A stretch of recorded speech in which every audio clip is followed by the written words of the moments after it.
Nothing like Sade to start the day.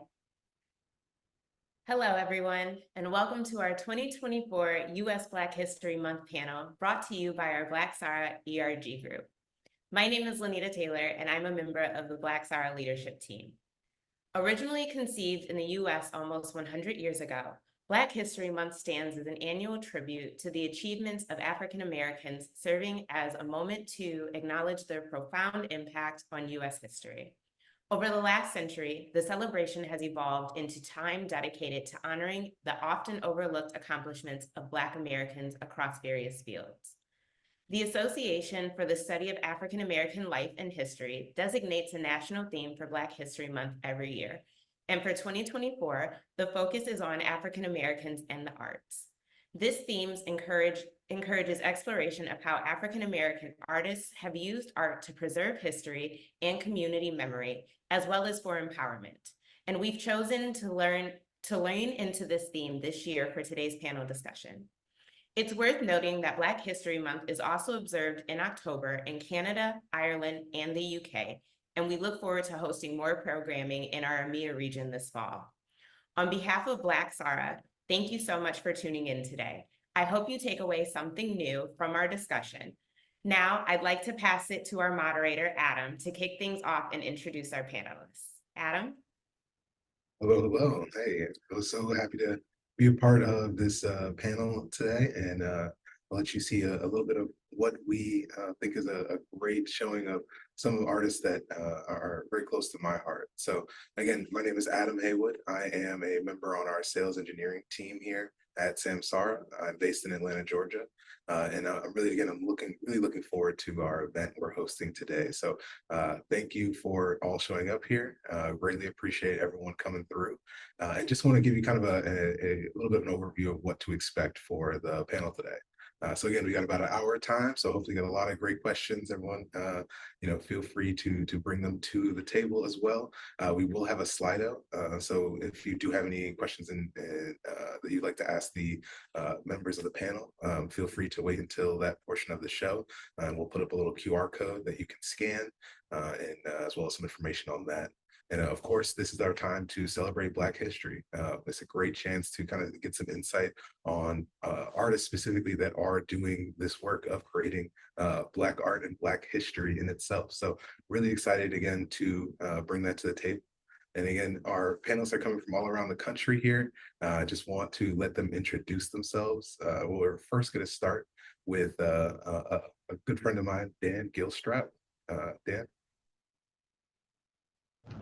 Good afternoon, everyone. My name is Daniel James Gilstrap. I typically go by Dan Gilstrap, though, and I'm an African-American visual artist based in Atlanta, Georgia. I'm a born and raised Atlanta, Georgia resident, and that's part of the reason I am an artist at this time.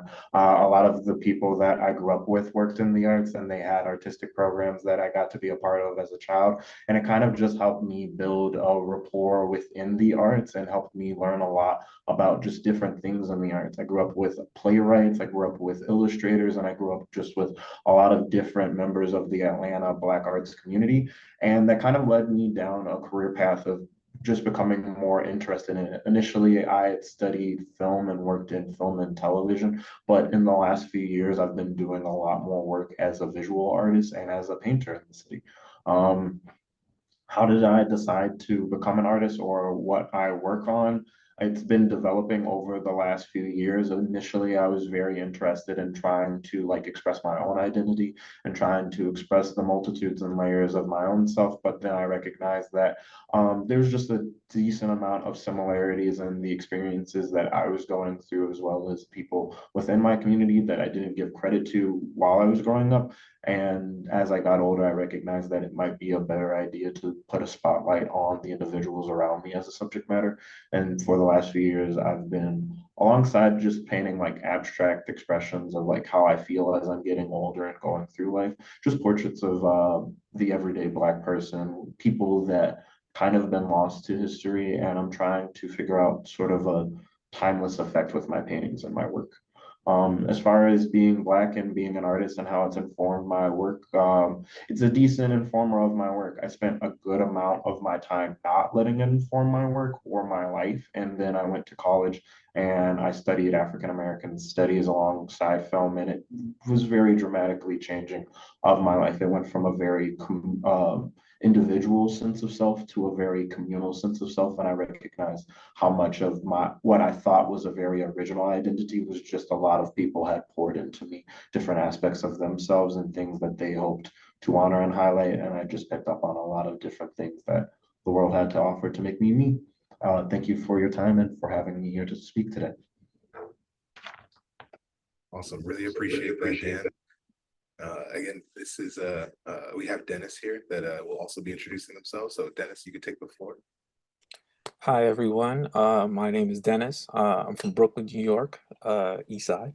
I'm a freelance artist, graphic and web designer. But as I've gotten older, I've spent more time, leaning towards like illustration and, mainly because it kind of allows more freedom for the things that I enjoy doing. So everything from, just regular sketch work to identities and brand logos, digital illustrations, NFTs, greeting cards, puzzle books, you know, um, it kind of gives me more room to kind of just stretch out and try things. Some of my work has been featured in places like Def Jam Records. I've had work with Foot Action, BET, New York Comic Con, just to name a few. I feel I've been creating before I could spell creating.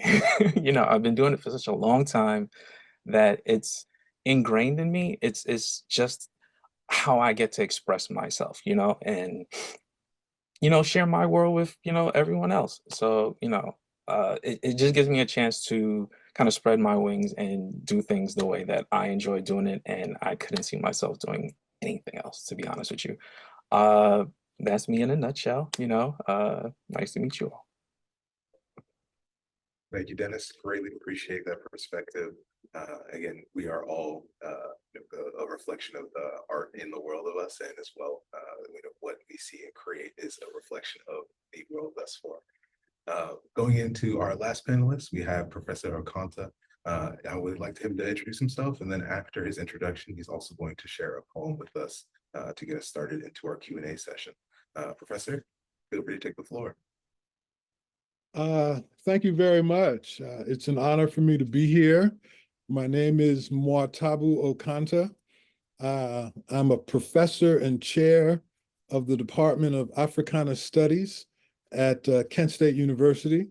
And I should add this, it was Black United students at Kent State University in February of 1970 that extended National Negro History Week to Black History Month for the first time. So it was actually initiated at Kent State University. I'm a poet. I'm really a poet disguised as a college professor. I'm a musician, a percussionist. I also sing. I've been teaching at Kent for 32 years, and I've been teaching for about 40 years or so. I perform my poetry with the Cavani String Quartet. I perform my poetry right now with the group called Vince Robinson and the Jazz Poets. I performed with gospel choirs, African drum ensembles. I was exposed to poetry first in high school, and I didn't like it. I actually got an F in an English class in the 10th grade because I refused to take part in a poetry writing exercise. But when I got to college, I went to college on an athletic scholarship. But I went to college at Kent State, which had an active Black Studies program. And that's where I was introduced to Black literature. That's where I was introduced to the arts. And was able to interact with some of the major artists of that time. My work is a product of the Black arts movement of the late 60s, early 70s. And I've had close relationships with writers like Gwendolyn Brooks, Hakeem Madhubuti, Sonia Sanchez, and I've been very influenced by African novelists, Chinua Achebe, Ai Kwai Armah, African music, the culture. And so I was introduced to my art in terms of the African tradition in the arts. And in poetry, that's the griot tradition. It's a storytelling tradition. We are the keepers of the memory of the folk. And so I've published 8 books. I have a new book that's about to come out. My last 2 books were published by Africa World Press. And the poem that I'm going to read is from the new book, and it's dedicated to James Baldwin. I had an opportunity to meet him when I was in graduate school, and like so many other people, he was profound in his influence. And so, again, I thank you for allowing me to be a part of this panel. I'm particularly pleased to be with 2 younger artists because it's the tradition that we have. It has to pass from one generation to the next, and the work is never done. The work is never done. So this is called I Too Am a Witness for James Baldwin. No, we are not their Negro or their nigger or their Black or their minority or their person of color or whatever they think to call us next. Always something other than who we have always been or who we might be or who we might become. In this ever-evolving world, truth is rinsed white, while the dispossessed are expected to forget what we know to be true in our bones. We live with anger, sleep with it, wake up with it, carry it around, pass it up from one generation to the next, making a way out of a way. In this world, being conscious and Black, no matter the shade, is too Black. And to love being Black is still considered dangerous. Thank you. That was wonderful. I greatly appreciate us starting off this moment with that poem, that deep cultural understanding that this is all history. We need to pass that history, and we need to make sure that history is informed by the proper history of our ancestors, and not only our elders, but also even the current folks. Again, not only is history told by the prior generations, but it's by the current generations, the new generations, and everything that continues from that. So greatly appreciate that that touchstone. We did not talk about this, but I also plan on dropping a James Baldwin quote at the end of this. So that's a great kind of a starting point, and then we're going to come right back to that at the end of this. So really appreciate that. It's called being on the one. Hey, that's what it's called. All right then. So we got some great table setting. I appreciate learning a little bit about each and one of you. And we're just going to jump into the start of our questions. Again, feel free to kind of popcorn jump in with any responses you have. So again, our first question to start the panel: which artists do you look to for inspiration? Was there a specific piece of work or artwork that inspired you to pursue art full time? And what does that look like for you? So I know there's some people already touched on that a little bit, but if you could expound a little, greatly appreciate it. Well, for me, as I mentioned earlier, I like to do a lot of different things. I like to touch on a lot of different mediums. So my inspiration comes from a variety of places, right? It kind of forms like a Captain Planet sort of thing. So, growing up, one of your first real interactions with art as a kid is cartoons and comics, right? Before you even get into like museums and things like that. So at that time, it was like the Jim Lees, the Frank Millers, and as I grew older, it was more like the Sanford Greens, the John Jennings, cartoonists like Aaron Magruder, people are fans of Boondocks, Michelin Hess, and then there's still things like clothing where people do collabs. So you have KAWS, you have being raised in the Carl Kanai era, FUBU, more recent Black luxury brands like Pata or Peter Moss. So while there isn't a piece that kind of struck me as that thing that I have to like become an artist for, it was more so seeing all these different artists in all these different mediums, doing all these different things and still being successful and being true to themselves, and it's still being considered art, made me feel like there's room for me too. So I really appreciate that. Anyone else want to touch on that as well? As far as influences go, I definitely didn't realize like being an artist was possible. I definitely thought that there was a standard of excellence in the arts. And so I thought it was a kind of unreachable thing. And it wasn't until I was in high school, actually. There's an artist that recently passed. His name is Radcliffe Bailey, but he had a solo exhibit during my senior year of high school when I worked at the High Museum. And so we got to talk and I got to see his work. And he has a piece called East, West, North, South, and it's about the transatlantic slave trade. It's this wonderful map collage work. It's very dark, it's very blue, it's very large, and it's featured in the High Museum to this day. And I remember the first time I saw it with a friend that I grew up with and a lot of our peers, and we all just were kind of just awestruck. It was the first time I truly saw someone's efforts in the arts, and I didn't have any questions about it.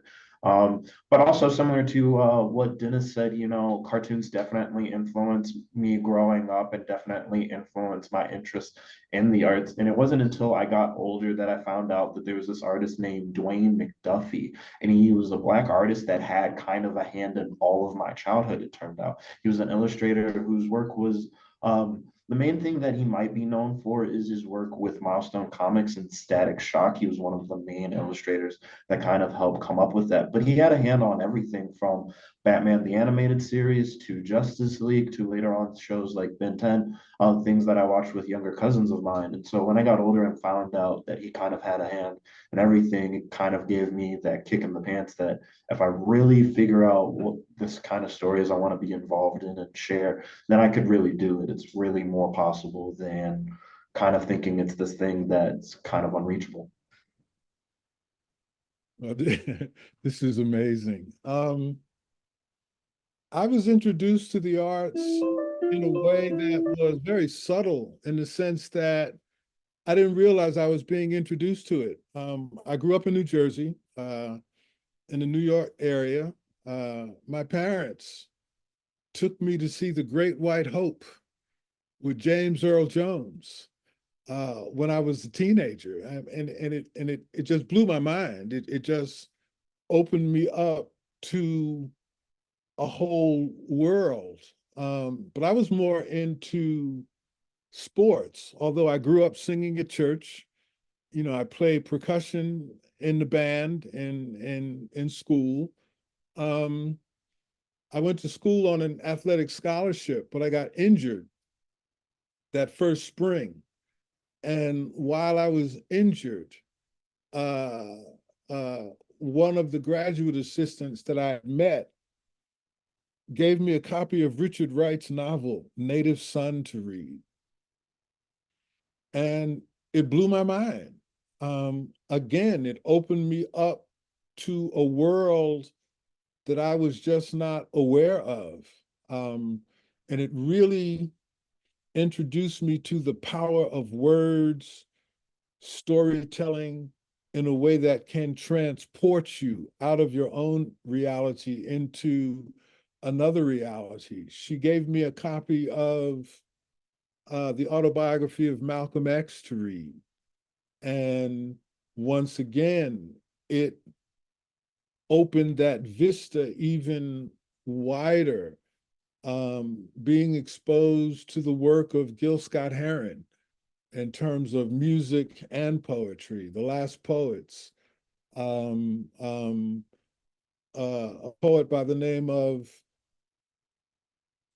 the name is escaping me right now, but just being introduced to that kind of stuff after I went to college and discovering that I too could write, being exposed to literature.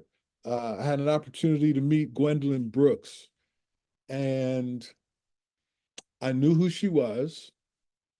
She appreciated my work. And when Gwendolyn Brooks suggests to you that you should publish, you take that seriously. And, you know, the rest, as they say, is history. I was able to begin teaching at the university level, which was the kind of environment that allowed me to nurture what I do. And so I've been in the Black Studies movement for more than 40 years, and it was just fertile ground to do what I do. And so, you know, seeing how it impacts people, I've wanted to produce the work in such a way. My hope is that it would influence and move people in the same way I've been influenced and moved, you know, and it's a way of life. Really appreciate all those perspectives, specifically seeing, you know, the breadth of inspirations and the kind of the through lines there. I saw some heads nodding when other people were saying other, you know, things that inspired them, and being able to kind of see that whole historical timeline is really amazing. So It was kind of funny going for into that. me when they were talking Yeah. about comics. Obviously, I'm older than everyone. My youngest sons will be 26, and so Boondocks and the comics and all of that, I saw them grow with that, and at the same time being in a household and in an environment where they were exposed to all kinds of people, all kinds of creative artists, and you know, that's what we need to give to our young people, is expose them to the arts, expose them to culture, and it would open them up to discover all of these things in themselves.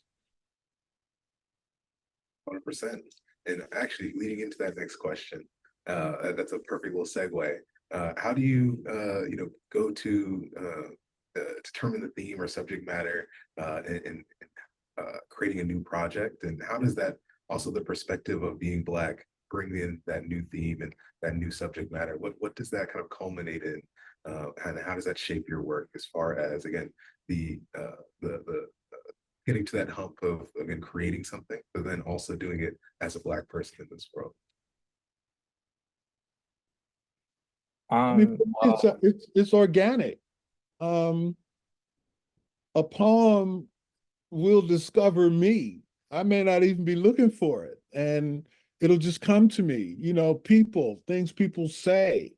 Um, you know, get motivated by the things that touch you, can move you to feel various things. But coming out of the Black arts movement, the art is also a weapon in the sense of helping to connect people, helping to wake people up, helping people to see more clearly, to hear more clearly, and helping us to move and to take control of our destiny as a people.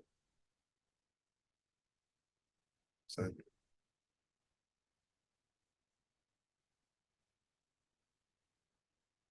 oh, Dan, it looks like we lost audio. Wanna check.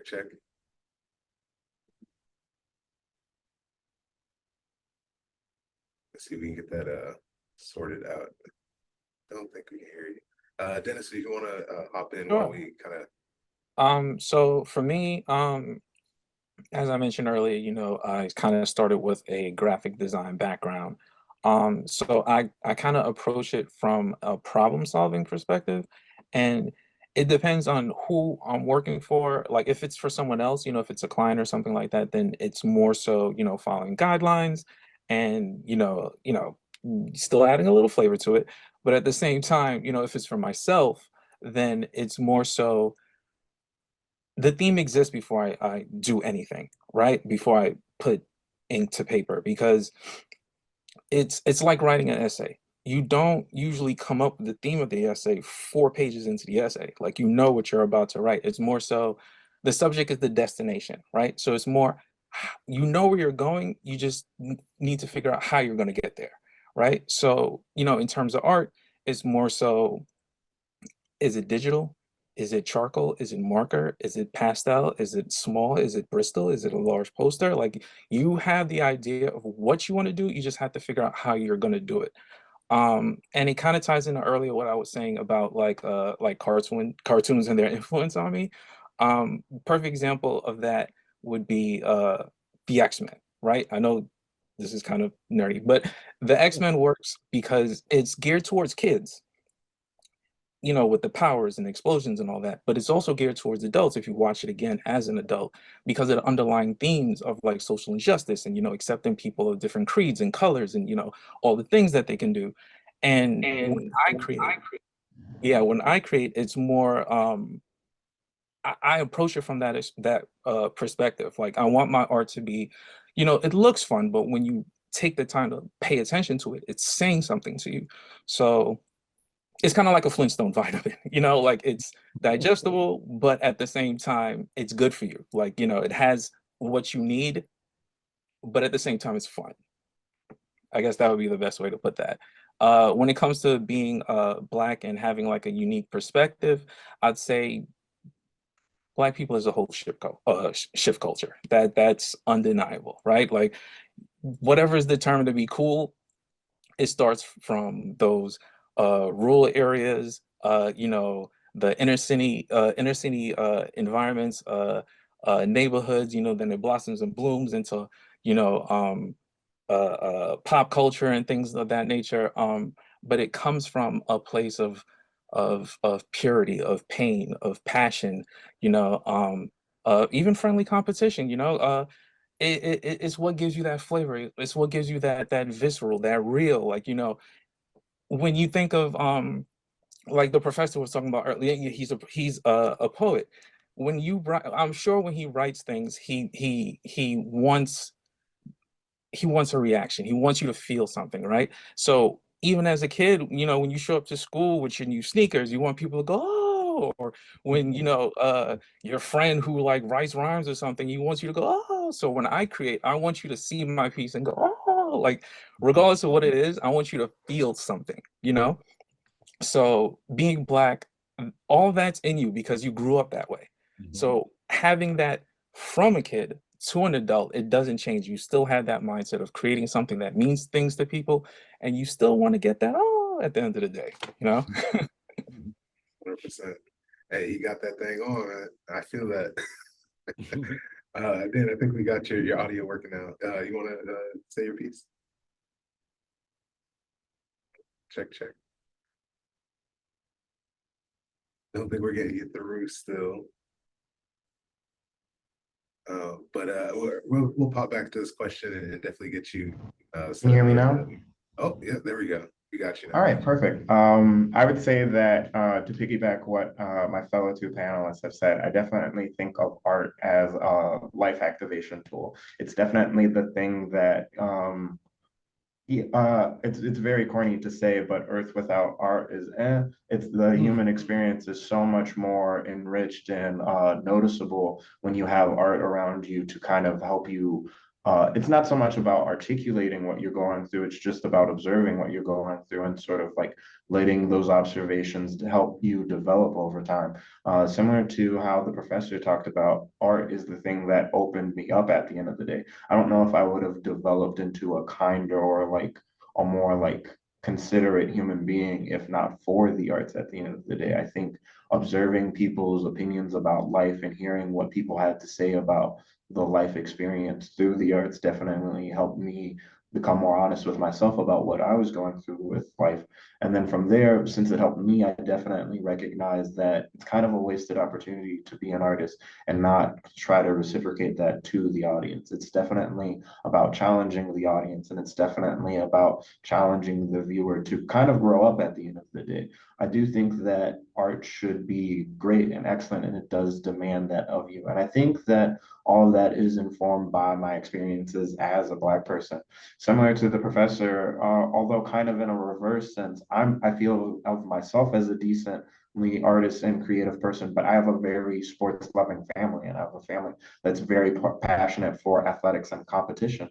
And so I kind of took that passion and I've applied it to the arts as a thing that I've always told my younger brother, who is an excellent athlete and an excellent person, but the discipline that he had in our community kind of poured into him into athletics is what I took, and then I poured into the arts. And it's a wonderful opportunity. But if not for the arts, I wouldn't have believed into this opportunity. I didn't believe on it on my own. I believed in it because there were works of art that asked me to believe in it.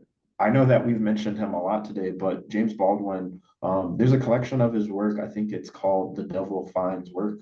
And one of the essays that he has written is about how a friend of his recognized that he has a creative spirit and he has a creative desire to see more art in his life. But he's kind of dilemmaed by the fact that he's a church person and he's got a regular church routine.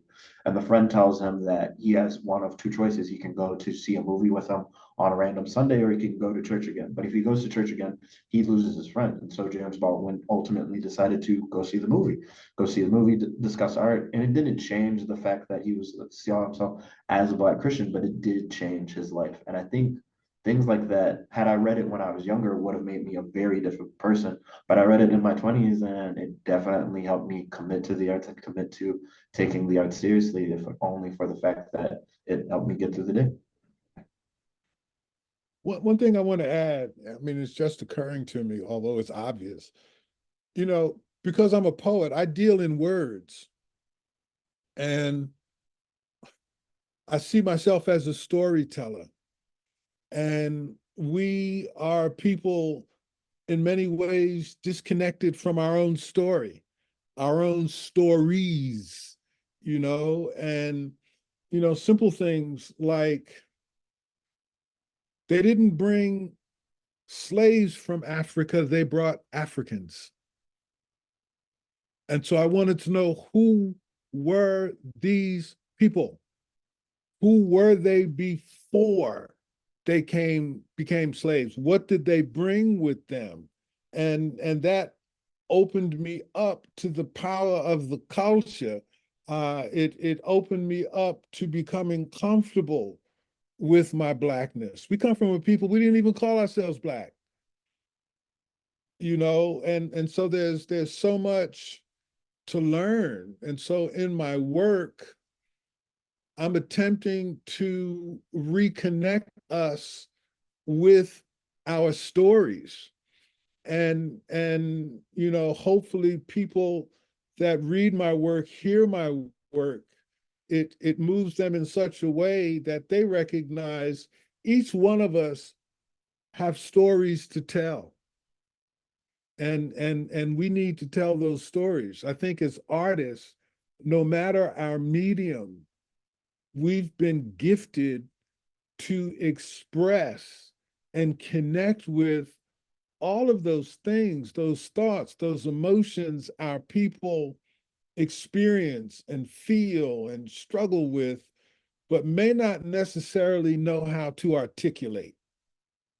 And so we can make a picture, we can make a song, we can write a poem, we can choreograph dance steps, and connect with these things from all of those angles. And the people who consume our art, it brings us all together. Yeah, that was a great point, and that actually touches on the next question I actually wanted to ask you personally, is discussing the global impact of Black arts and transcendence of that culture and that geographic boundary.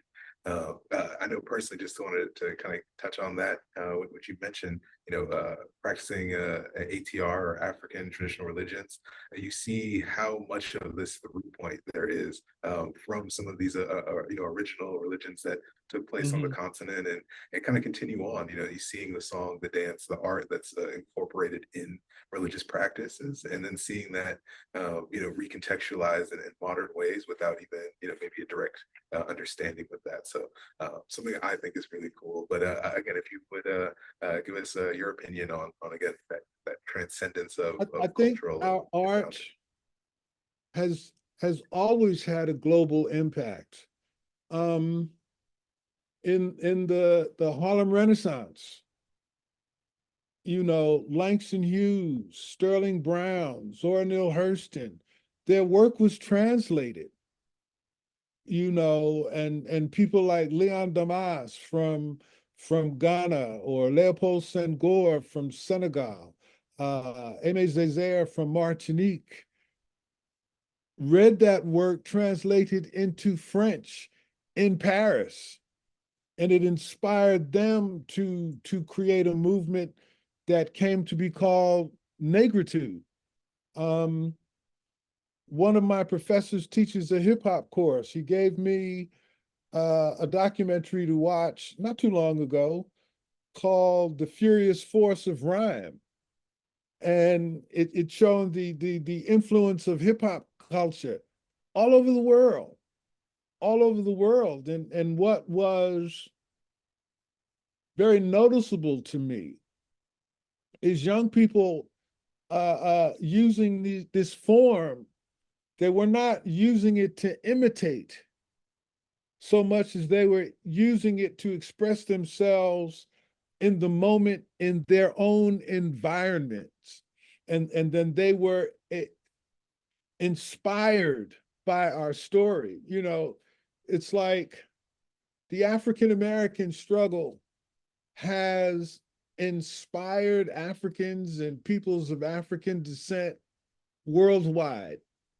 And I've been blessed to see it in my own work. In some ways, my work has been better received when I was in Senegal, Nigeria, in Ghana. I was just recently in Brazil and was treated with the seriousness that sometimes I don't get in my own backyard, so to speak. But we have influenced our musical forms, our dance forms, have influenced people all over the planet in ways that I think we do not often understand as African Americans ourselves. Again, that was again a great breakdown of seeing the impact of pretty much everything that historically Black Americans have done, or again even Africans included. I really appreciate that perspective there, and again your worldly understanding of kind of how that all ties in. Dan, I actually have a question for you now. How do you feel about being a part of this legacy of Black artists, and how does that empower or connect you to the history of our people? Kind of coming a through line through what Professor Okantah mentioned.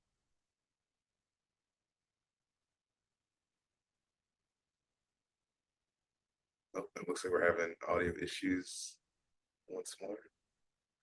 Check, check.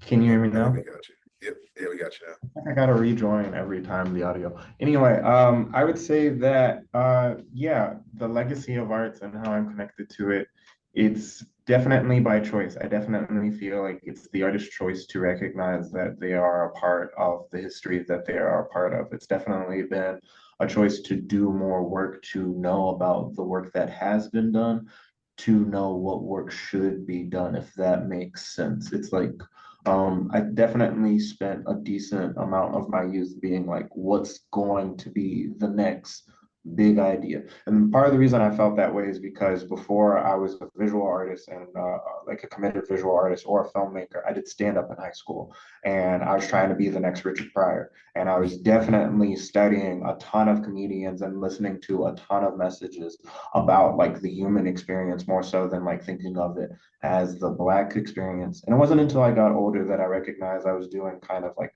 legacy work and doing like a history work while doing that, because I thought of it as a very just casual idea. I didn't really think of like stand up as like an experted art form. I just thought of it as like people telling jokes.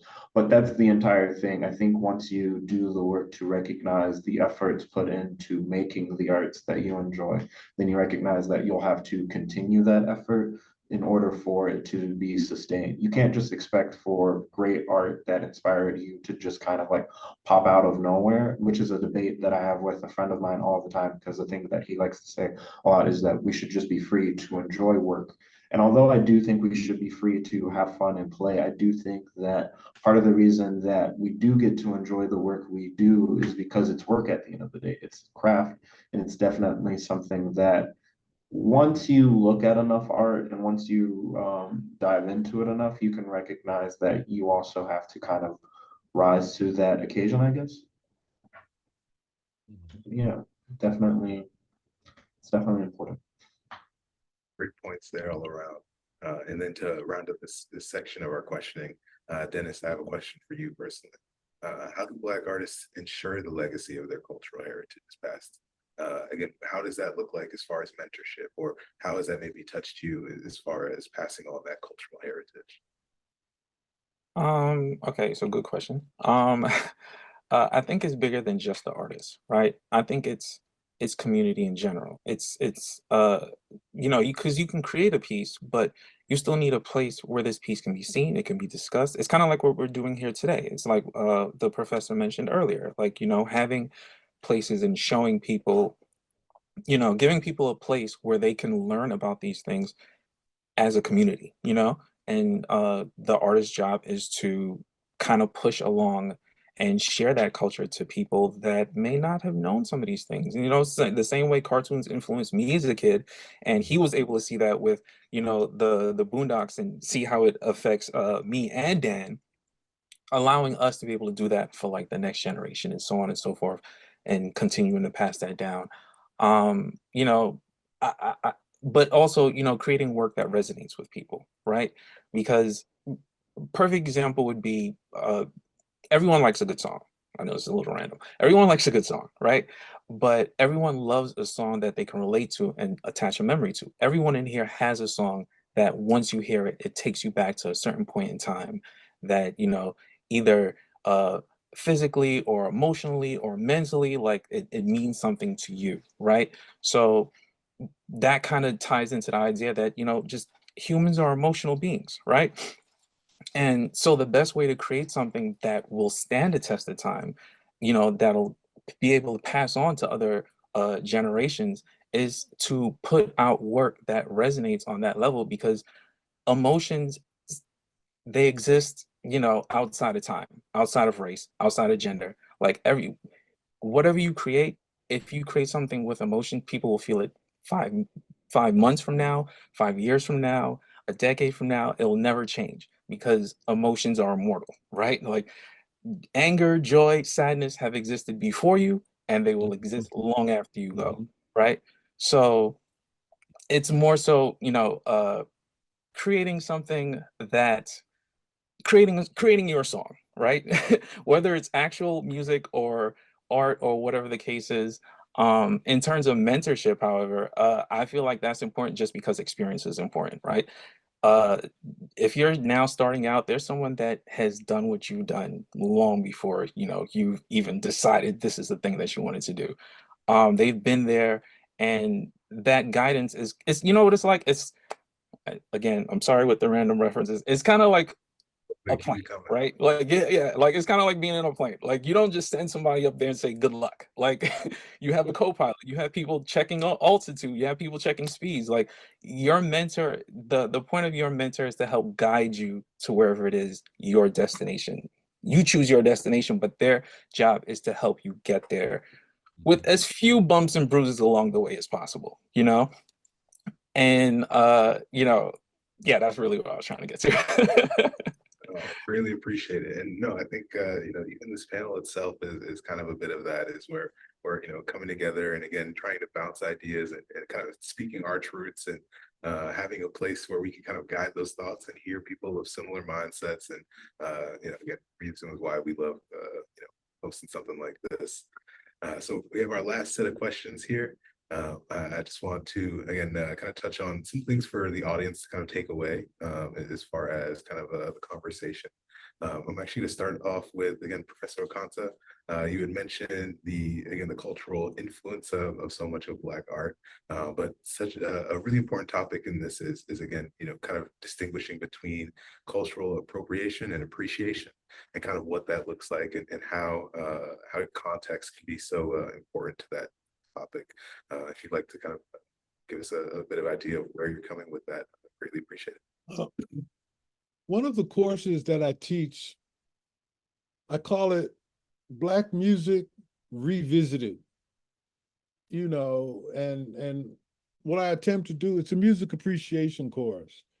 And I'm attempting to show students the influences that African American musical forms have had globally, and because of these influences, other people want to engage those forms. People talk about the British invasion in the 60s. If you listen closely to those musicians, the people in the Beatles, the Rolling Stones, they acknowledge the genius of the Black creators of the music. They weren't claiming it as their own.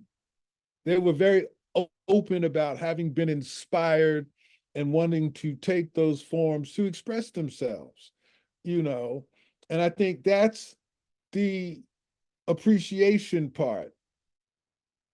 There's a documentary on Atlantic Records about Atlantic Records, and it shows in the 1950s, because our music, R&B music, gospel music and the like, by the white establishment was considered nigger music. But young white people were listening to it. And so it was like, if we can't stop this, then we need to appropriate this and take control of this. And there were literal scenes of studio technicians with white singers with a Black musician's record. It's like Pat Boone singing Little Richard. That's theft. That's just theft. And Little Richard called it out. If you listen to him throughout his career, and I was touched that he finally was acknowledged for who he was and what he truly contributed. And so if you're influenced by something, acknowledge that that's your influence, as opposed to imitating it and trying to claim it as your own. But I'll say this, and I want young Black people to understand this. Our music, our art has influenced the world wide. And we often get more respect and more appreciation for what we do outside of our own communities. We kind of will get locked. I mean, I know some young people, all they want to do is listen to hip hop music. Okay. And that's fine. But that's not the only Black music that's out there.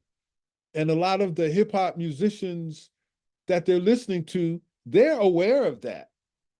You can't sample what they sample if you're not aware of what came before you and taking it to the next level, and And so the more, and I guess that's how I ended up as a college professor. Okay, to be in a situation, a controlled, systematic situation when I teach creative writing to my students. You know, when I started writing, I wasn't aware of the great Black tradition in literature. Somebody had to teach that to me, to show me that I was a part of something that I did not know existed, that some of the things I was thinking and feeling, I wasn't the first person to think that. I wasn't the first person to feel that or try to articulate that. And so when I teach creative writing, you know, I try to teach my students about the Harlem Renaissance. I try to teach them about the Negritude movement, the Black arts movement, so that they could see that what they're doing is connected to that. There's a writer who writes about hip hop, Bakari Kitwana, and I never thought of myself in these terms. He wrote a piece about me where he called me a bridge between the Black arts movement and the hip hop spoken word explosion. And when he said that and I thought about it, I thought in terms of my students who are now out here as published writers, MCs, doing their thing, and what they've learned from me, and now they're off and they're running with it, you know. And so it's important that we pass what we do from one generation to the next, you know, because the work is not done. You know, we still have serious work to do.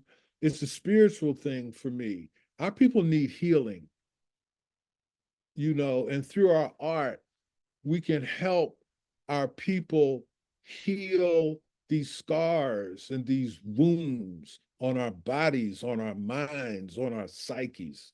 You know, it's important. Greatly appreciate that perspective yet again. I did not know I was getting into a college lecture, and I greatly appreciate being able to get access to some free credits right now. Thank you for that. So our next question, I love if Dan and Dennis can actually both answer this.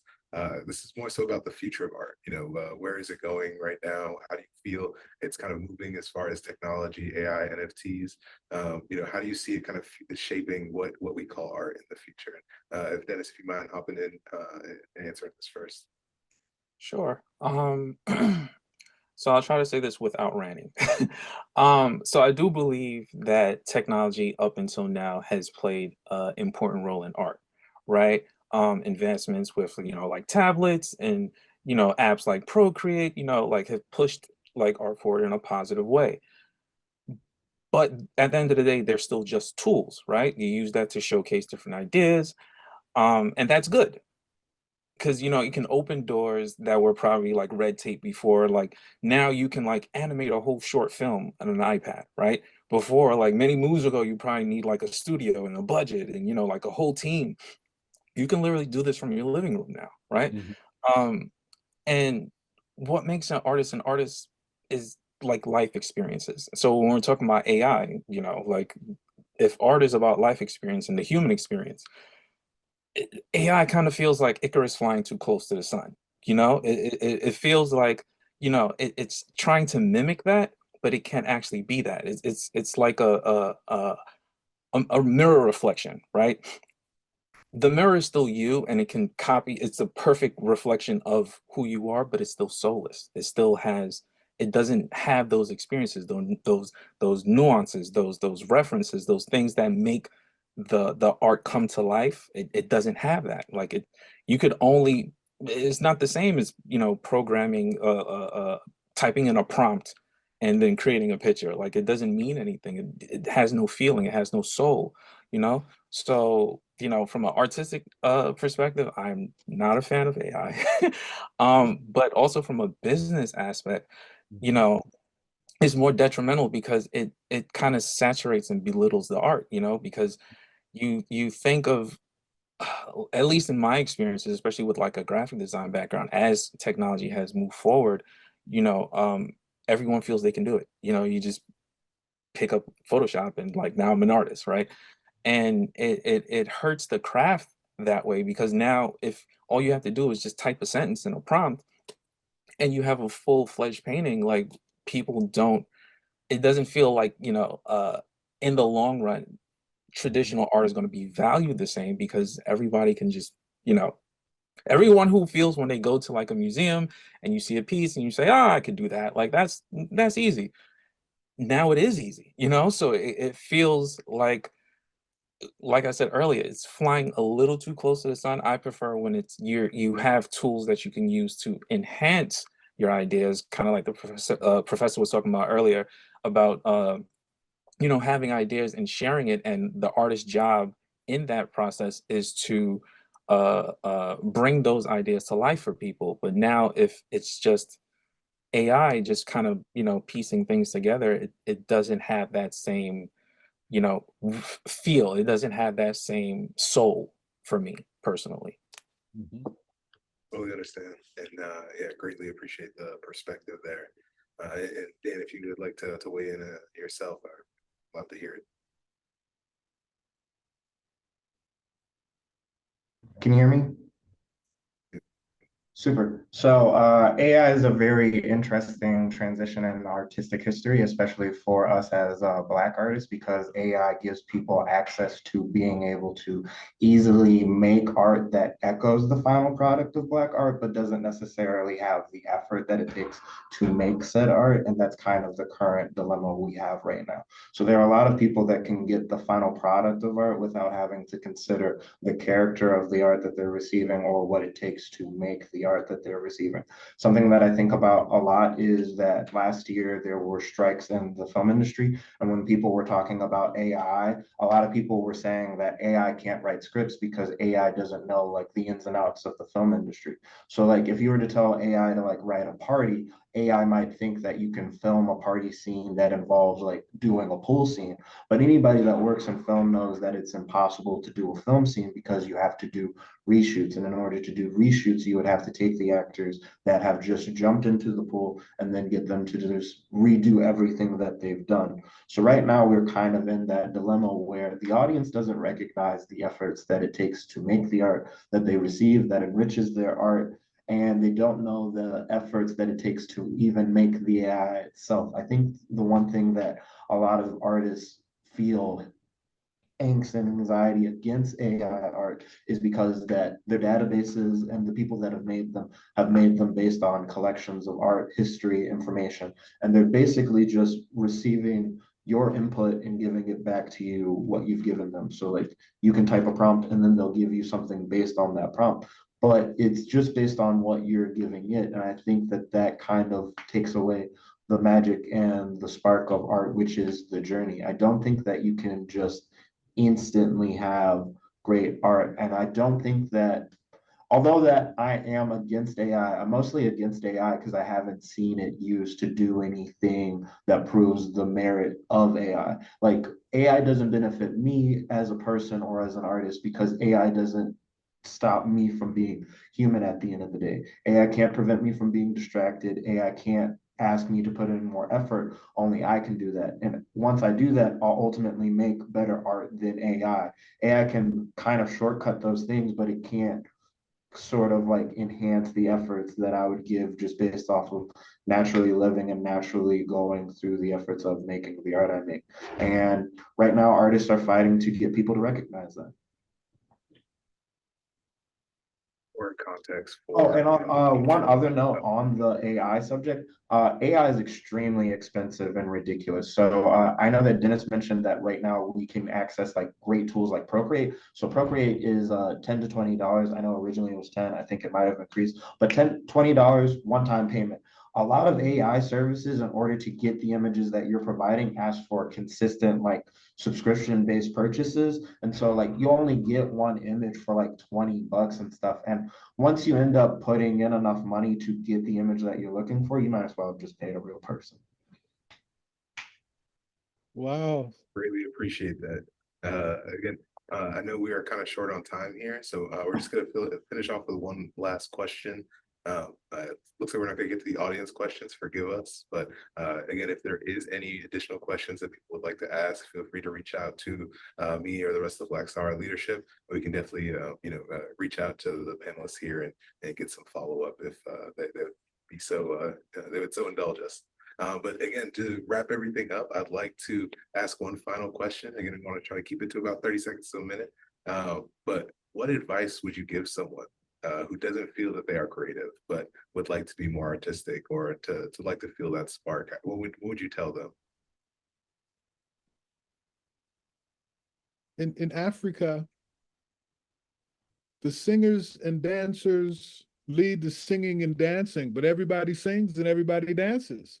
You know, creativity is in all of us, and we can touch into it. It doesn't mean that we have to become a practicing artist, but it's something that helps us connect with ourselves.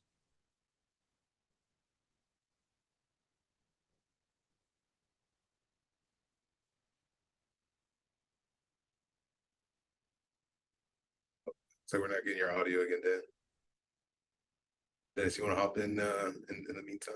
Sure. My advice would be to approach it with the mindset of a child, right? Because when you're a kid, you're fearless. Every single kid draws in kindergarten. Every single person in here has made a macaroni necklace and a 5-finger turkey, right? You didn't grow up to necessarily become an artist, but you still have that perspective. You still have a voice, and you may not be able to draw or whatever the case is, but there's still other forms of art that you can try. You can take classes. So my advice at the end of the day is to just not second guess yourself. You were a kid, you dreamed big, that's still inside of you. So,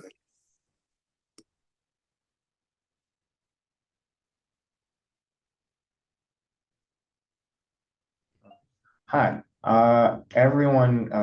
Hello.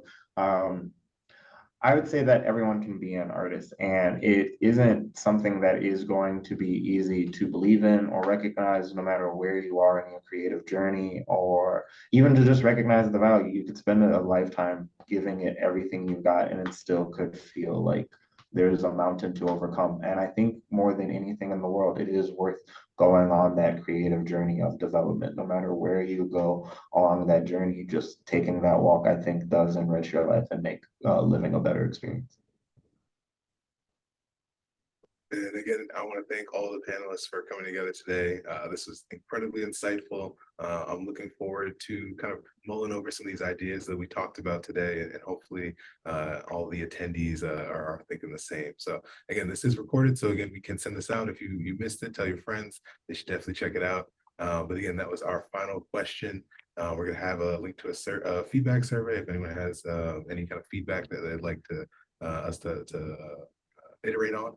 And of course, you can stay in touch with Blaccsara, the Black ERG here at Samsara, by of course joining our Slack channels and linking up with us there. Just to finish things off, I do want to drop a quick quote by, again, the aforementioned James Baldwin, again, who's been, again, a through line through this conversation, and definitely an important artist and historian of our times. It reads as, "The precise role of the artist, then, is to illuminate that darkness, blaze roads through that vast forest, so that we will not, in all our doing, lose sight of its purpose, which is after all, to make the world a more human dwelling place." So again, I hope we take that and the rest of our panel and kind of mull it over for the rest of this Black history. Again, we thank you all for coming, and thank you for showing up and being a part of this, and again, being a contributing force for this. So these conversations don't happen in a vacuum, and thank you all for being a part of it. Thank you. Thank you for having me, and thank you to the other panelists. I would love to talk to you guys more if you have time later. Sure.